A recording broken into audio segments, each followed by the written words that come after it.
शांती. आज आहे 1/3/2025 ची मुरली. महावाक्य आहे, गोड मुलांनो, प्रीत आणि विपरीत ही प्रवृत्ती मार्गातील अक्षरे आहेत. आता तुमची प्रीत एका बाबांवर जडली आहे. तुम्ही मुले निरंतर बाबांच्या आठवणीमध्ये राहता. प्रश्न आहे, आठवणीच्या यात्रेला दुसरे कोणते नाव द्याल? उत्तर आहे, आठवणीची यात्रा प्रेमाची यात्रा आहे.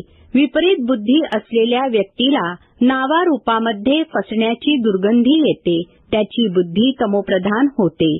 ज्यांची प्रीत एका बाबांवरच आहे ते ज्ञानाचे दान करत राहतील.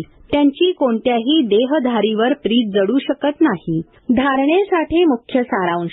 पहिला पॉइंट आहे, एका विदेही विचित्र बाबांसोबत मनाची खरी प्रीत ठेवायची आहे. नेहमी लक्षात राहावे, मायेची ग्रहचारी कधी बुद्धीवर वार करू नये. दुसरा पॉइंट आहे, कधीही बाबांवर नाराज व्हायचे नाही. सेवाभावी बनून आपले भविष्य उच्च बनवायचे आहे. कोणीही दिलेली वस्तू स्वतः जवळ ठेवायची नाही. आजचे वरदान आहे, शुद्धीच्या विधीद्वारे किल्ल्याला मजबूत करणारे सदा विजयी आणि निर्विघ्न भव. स्पष्टीकरण आहे, या किल्ल्यामध्ये प्रत्येक आत्मा नेहमी विजयी आणि निर्विघ्न बनावी यासाठी विशिष्ट कालावधीमध्ये सर्वत्र एकाच वेळी योगाचे प्रोग्राम ठेवा.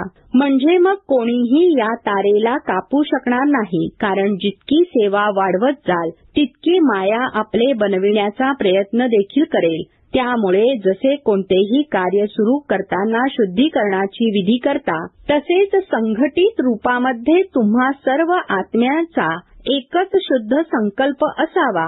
विजयी ही आहे शुद्धीची विधी, ज्यामुळे किल्ला मजबूत होईल. स्लोगन आहे, युक्तियुक्त अथवा यथार्थ सेवेचे प्रत्यक्ष फळ आहे खुशी.